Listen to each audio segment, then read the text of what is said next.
Hello everyone, welcome to Genesis digital. मैं हूं doctor Abhinav Panwar, AIIMS New Delhi से। इससे पहले वाली वीडियो में हम लोगों ने बात की थी कि अगर आप ऑप्ट करते हो ड्रॉप करने का, कि अगर आप एक साल और ड्रॉप करना चाह रहे हो नीट 2022 प्रिपरेशन के लिए, तो आपको क्या क्या चीज़ें ध्यान रखनी चाहिए, है ना। अगर आपने वो वीडियो अब तक नहीं देखी है तो अभी देखिए, उसको ऊपर आपको लिंक कर दिया जाएगा, ठीक है। तो उस वीडियो पर भी क्लिक कीजिए, पहले उस वीडियो को देखिए, फिर इस वीडियो पर दोबारा आइए। तो मेरी बातें सुन के बहुत लोग होंगे जो बोलेंगे कि ठीक है सर, मैं आपकी बात मानता हूँ एंड मैं अपने आप को एक और चांस देता हूँ, भाई मैं प्रिपेयर करूँगा। तो क्या मुझे अब कहीं से भी स्टार्ट कर देना चाहिए, ये मुझे प्रिपरेशन ऐसे ही कहीं से भी लग जाना चाहिए, कहीं से भी स्टार्ट कर देनी चाहिए? Answer is no.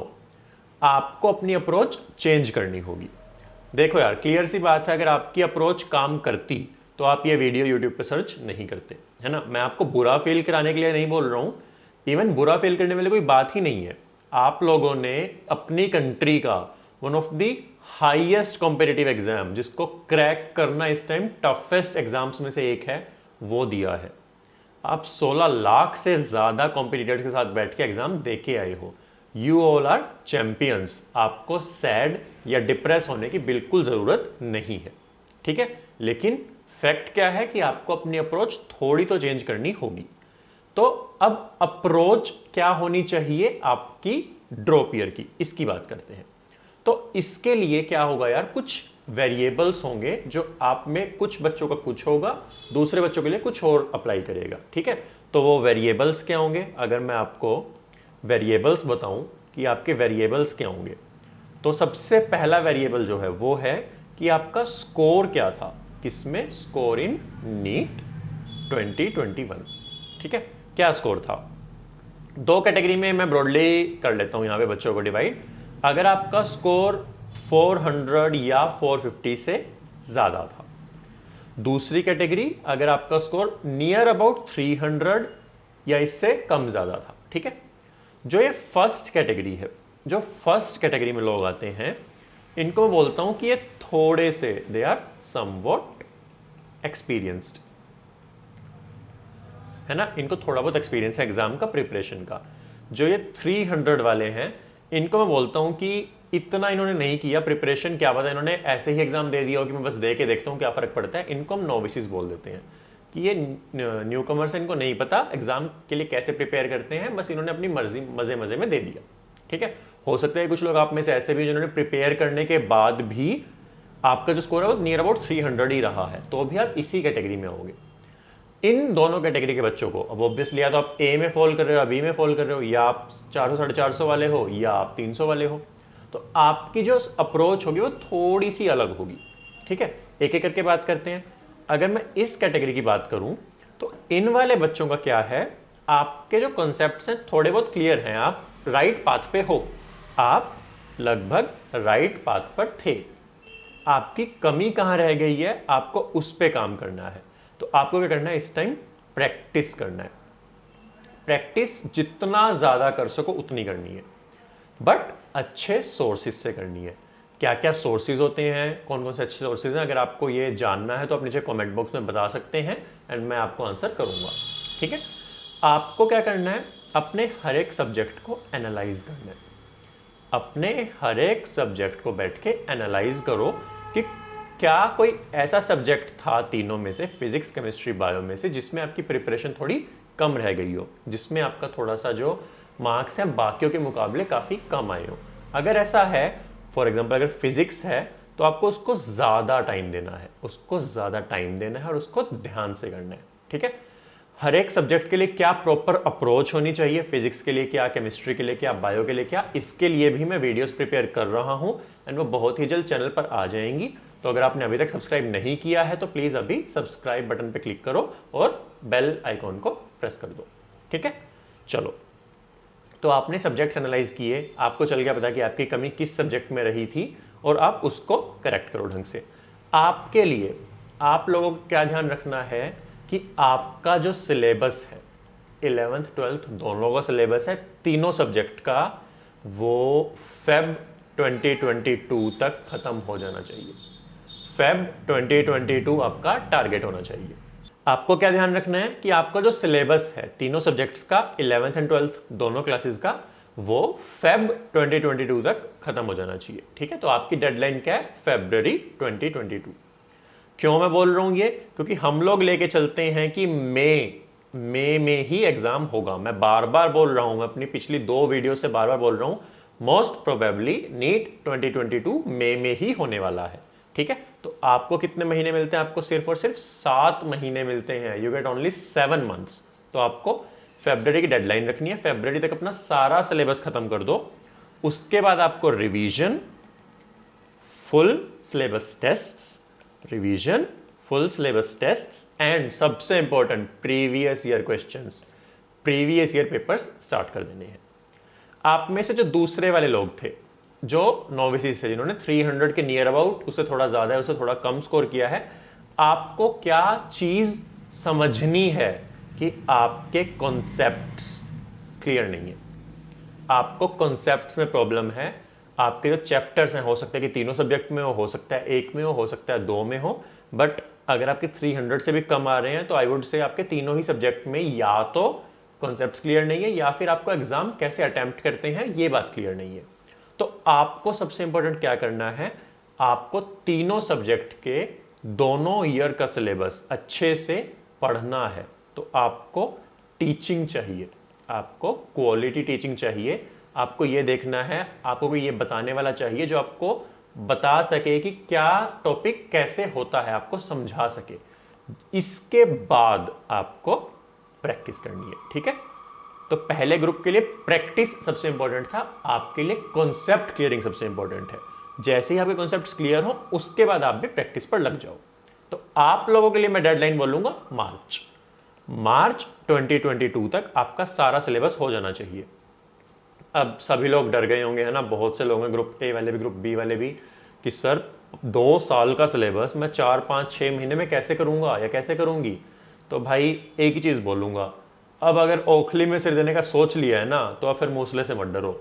अब अगर आपने डिसाइड कर लिया है कि आप ड्रॉप करोगे, 7 महीने अपने आप को दोगे, तो फिर अब कैसे भी करके, रो के धो के, जो मर्जी करो, कुछ भी करके आपको सिलेबस पूरा करना है, कोई और ऑप्शन नहीं है।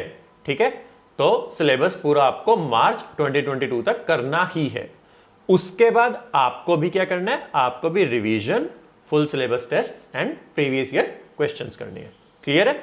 एक और चीज जो आप में से सब लोगों को करनी है, डजेंट मैटर आपके 200 नंबर आए, 300 आए हैं, 550 आए, 600 आए हैं, नहीं मैटर नहीं करता, सबको वो चीज करनी ही करनी है। वो है शेड्यूल बनाओ, स्ट्रेटेजाइज करो, चीजें बनाकर रखो कि आपको किस टाइम पे क्या करना है। हर दिन का आपके पास 24 आवर्स का शेड्यूल होना चाहिए।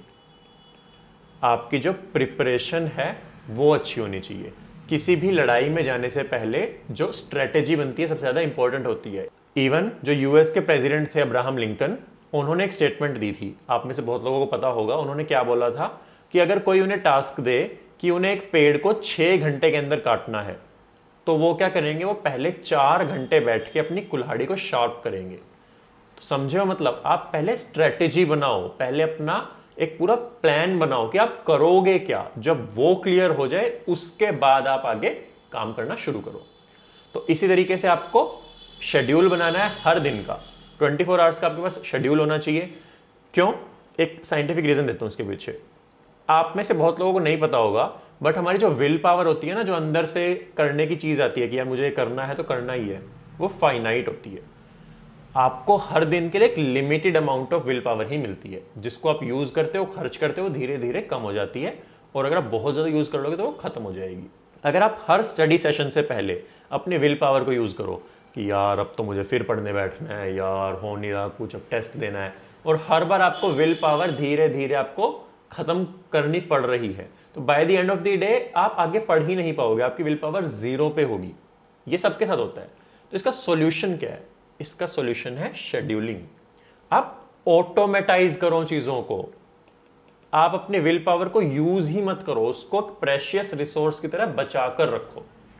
तो आपको क्या होना है? आपको पता होना चाहिए कि अगर 10 बजे हैं, 10 बजते ही मुझे बायोलॉजी सॉल्व करनी है ना। ऑटोमेटिक होगी ये चीज, आपको दिमाग नहीं लगाना पड़ा, आपको अपनी विल पावर नहीं यूज करनी पड़ेगी, यार अब क्या करूं, अब फिर पढ़ना नहीं। 10 बजे हैं बायोलॉजी करनी है, 12 बजे हैं मुझे लंच करना है तो 12 बजे लंच करो, 2 बजे हैं मुझे टेस्ट देना है।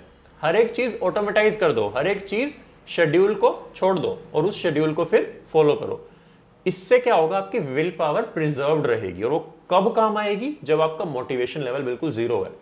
भाई आप एक दिन ऐसा आएगा 6 बज गए हैं और आप ऐसे हो कि यार पढ़ने का बिल्कुल मन नहीं कर रहा, बट उस टाइम पे आपकी विल पावर जो आपने बचा के रखी हुई है आप उसको यूज कर सकते हो कि नहीं यार मुझे पढ़ना है क्योंकि मुझे नीट क्रैक करना है। ठीक है, तो ये एक साइंटिफिक अप्रोच होती है विल पावर को बचा के रखने की। ये चीज आपको सबको करनी है। इसके अलावा जो मैंने अब्राहम लिंकन वाली बात बताई थी, किस लिए जरूरी थी वो आपको करना है गोल्स सेट। आपको अपने लिए गोल्स सेट करने हैं। कैसे गोल्स? 3 तरह के होंगे, short term goals, medium term goals या मिड टर्म गोल्स बोल देते हैं इनको, और एक होंगे आपके लॉन्ग टर्म गोल्स। ठीक है, शॉर्ट टर्म गोल्स क्या होते हैं? शॉर्ट टर्म गोल्स होते हैं 1 दिन से लेके कुछ वीक तक, ठीक है, days to week. Mid term goals होंगे आपके 2 to 4 वीक्स के, मतलब fortnightly to monthly. Long term goals होंगे आपके अराउंड 2 to 3 मंथ्स के। भाई एक दिन में आपको क्या क्या खत्म कर देना है, कौन कौन से सब्जेक्ट का कौन कौन सा टॉपिक खत्म कर देना है, एक वीक के एंड तक आपके पास क्या क्या आपका टॉपिक हो जाना चाहिए। ये गोल आपका क्लियरली पेपर पे रिटन होना चाहिए और वो आपके बेड के ऊपर लगेगा। सुबह उठते ही आपको सबसे पहली नजर उस गोल पे जाएगी कि आज का मेरा गोल क्या है। रात को सोने से पहले अपना गोल लिखो, कल का फिजिक्स का ये गोल है, केमिस्ट्री का ये गोल है, बायोलॉजी का ये गोल है।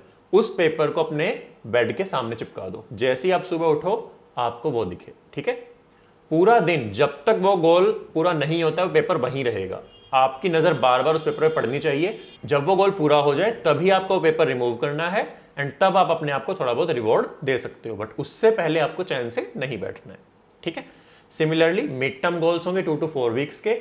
इसमें आप थोड़े बड़े गोल्स रखोगे, थोड़े ब्रॉड गोल्स रखोगे कि अगर आपके अभी मार्क्स 400 आ रहे हैं तो by the end of this week या by the end of 2 weeks आपके मार्क्स 450 आएंगे या आपके मार्क्स 500 जाएंगे। जो इस तरीके के गोल्स होते हैं वो थोड़े बड़े स्केल पर रखो। लॉन्ग टर्म गोल्स होते हैं 2 से 3 महीने के। भाई आपको अगर आप प्लान बनाओ कि नवंबर एंड तक मेरी बायोलॉजी हो जानी चाहिए, वो आएगा आपके लॉन्ग टर्म गोल में। ठीक है, और आपका अल्टीमेट लॉन्ग टर्म गोल क्या है? नीट 2022 में बेस्ट पॉसिबल स्कोर करना। ठीक है, टारगेट लेके चलो 700 मार्क्स का, 700 का टारगेट लेके चलोगे, जब ऊंचा टारगेट लेके चलोगे ना तभी वहां तक पहुंच पाओगे। अगर आप अभी लेके चलोगे 600 आ जाए बस बहुत है, नहीं, टारगेट हमेशा बहुत अच्छा रखना है। 700 मार्क्स का टारगेट रखो, जितने अचीव कर पाओगे उतना अच्छा है। ठीक है, ये चीज आपको सबको करनी है। और इसमें आप सबकी हेल्प के लिए मैं बहुत जल्दी एक वीकली वीडियो सीरीज स्टार्ट करने वाला हूं। उसमें क्या होगा, मैं हर वीक आपको आपका टारगेट बताऊंगा कि इस वीक आपको ये कर लेना है, इस वीक के एंड तक आपका ये सब हो जाना चाहिए। अगर आपका नहीं हुआ है तो मतलब आप अपने पीयर्स से पीछे चल रहे हो।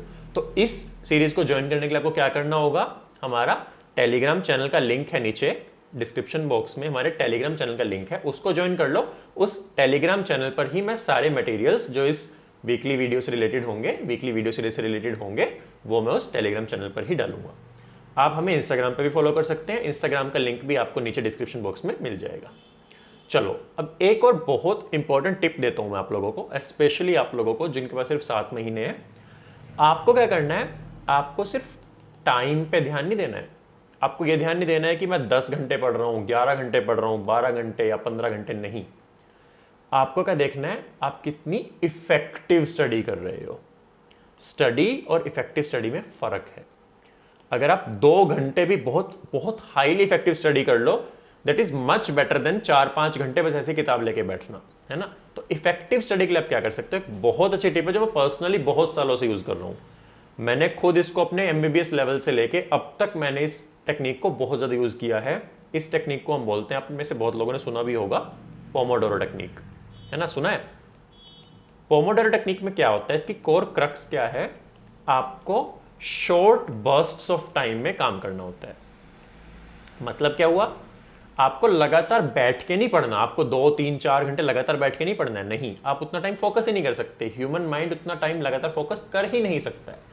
आपको क्या करना है, आपको 25 to 30 मिनट्स के शॉर्ट स्ट्रेचेस में पढ़ना है, फिर आपको 5 मिनट्स का एक शॉर्ट ब्रेक लेना है। ठीक है, 30 मिनट्स तक या 25 टू 30 मिनट्स तक आपने बहुत हाई इंटेंसिटी स्टडी की, बहुत अच्छे से फोकस करके स्टडी किया, फिर आपने 5 मिनट का एक छोटा सा ब्रेक लिया। ब्रेक में करना क्या है, उठ के स्ट्रेचिंग कर ली, किचन तक जाके पानी पी लिया, थोड़ा सा मेडिटेशन कर ली, ब्रीदिंग एक्सरसाइज कर ली, ये सब करना है, ठीक है। फोन में नहीं लगना है, सोशल मीडिया पे नहीं लगना है, किसी को कॉल नहीं करनी है, नहीं।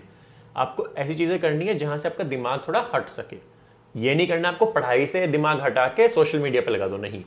पढ़ाई से दिमाग हटाओ, थोड़ी देर मेडिटेट कर लो, पानी पी लो, स्ट्रेचिंग कर लो, पुशअप्स कर लो, ये सब चीजें आप कर सकते हो। फिर आपको दोबारा से एक और स्ट्रेच लेना है 25 टू 30 मिनट्स के पढ़ने का। ये चीज आप करो 4 से 5 बार। 25 मिनट्स पढ़े, 5 मिनट का ब्रेक, फिर 25 मिनट्स पढ़े, फिर 5 मिनट का ब्रेक। सिमिलरली ये साइकिल चलेगी 4 से 5 बार।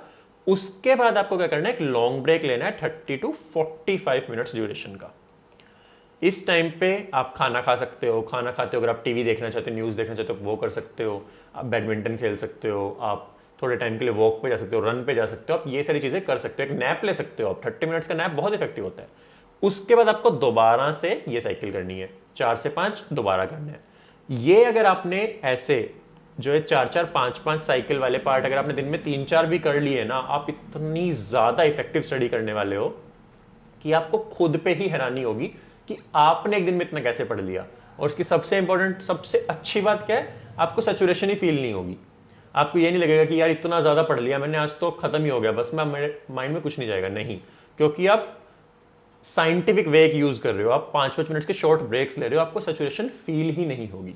तो जो पोमोडोरो टेक्निक है, हाईली इफेक्टिव है। बहुत जो सक्सेसफुल लोग हैं इसको फॉलो करते हैं, इसको पर्सनली मैं भी फॉलो करता हूं। तो आप लोगों को ये करना ही करना है। चलो, इसके बाद एक और बात कर लेते हैं कि स्टडी से भी इंपॉर्टेंट आपके लिए क्या है इस टाइम। स्टडी से भी इंपॉर्टेंट आपके लिए अगले 7 महीने क्या है, वो है कॉन्फिडेंस। क्या है? कॉन्फिडेंस। मार्क माई वर्ड्स, अगर आपने डिसाइड कर लिया है कि अगर आप अपने 7 महीने पढ़ोगे, ये 7 महीने आपकी जिंदगी के सबसे टफेस्ट टाइम पीरियड में से एक होने वाला है। ये 7 महीने आपकी जिंदगी के टफेस्ट टाइम पीरियड में से एक होने वाला है, पक्का। बहुत बार गिरोगे आप, बहुत बार आपको लगेगा कि यार मेरा तो कुछ भी नहीं हो रहा। कभी ऐसा होगा कि आपके टेस्ट में मार्क्स अच्छे नहीं आए, या उससे बुरा क्या होता है, आपके दोस्त के मार्क्स ज्यादा अच्छे आ गए, है ना, वो ज्यादा बुरा लगता है। बहुत बार होगा। बट आपको क्या ध्यान रखना है, आपको सैड नहीं होना है, आपको डिप्रेस नहीं होना है, आपको कॉन्फिडेंस रखना है, आपको फेथ रखना है अपनी एबिलिटी में, अपने जो आपने शेड्यूल बनाया है, जो अपने गोल सेट किए, अपना प्लान बनाया है, उसमें फेथ रखना है, अपने टीचर्स पे फेथ रखना है, एंड अपने ऊपर फेथ रखना है। कॉन्फिडेंस मेंटेन करके रखो, लगे रहो। आप अगर हर एक चीज करेक्ट करोगे, गलतियां रिपीट नहीं करोगे, ढंग से पढ़ाई करोगे, एंड इंपॉर्टेंटली नीट एग्जाम ढंग से अटेम्प्ट करके आओगे, उसके ऊपर मैं एक वीडियो जरूर बनाऊंगा। जैसे ही आपके नीट एग्जाम की डेट पास आएगी, मैं एक वीडियो बनाऊंगा कि सबसे बेस्ट अप्रोच क्या होती है एग्जाम अटेम्प्ट करने की। तो डरो मत, पूरा टाइम मैं आपके साथ हूं। पिछली बार नहीं हुआ तो कोई बात नहीं, निकाल दो उसको दिल से। आप और हम मिलकर लगेंगे और इस बार नीट एग्जाम क्रैक करके ही छोड़ेंगे, ठीक है। तो उठो और तब तक हार मत मानो जब तक आपको अपना गोल ना मिल जाए, ठीक है। और गोल के लिए क्या आपकी अप्रोच होनी चाहिए, इस वीडियो में मैंने आपको बता ही दिया। तो इस वीडियो में हमने क्या क्या सीखा, क्विक रिकैप कर लेते हैं जिससे आपको सब चीजें क्लियर हो जाए। सबसे पहले अपने आपको आइडेंटिफाई करना, किस ग्रुप में लाई करते हो, 300 वाले ग्रुप में हो या 450 वाले ग्रुप में हो। उसी के हिसाब से आपको अपना प्लान बनाना है। इस वाले को अलग प्लान, इन वालों को अलग प्लान। आपको शेड्यूल बनाना है हर दिन का, अपने गोल्स सेट करने हैं, हमारा टेलीग्राम चैनल ज्वाइन करना है जिससे कि आपको वीकली वीडियो सीरीज के बारे में सब कुछ पता चलते रहे, एंड आपको लगे रहना है, आपको पढ़ना है, कॉन्फिडेंस रखना है, अपनी एबिलिटीज पे फेथ रखना है, एंड आप क्रैक करोगे। Thank you, all the best.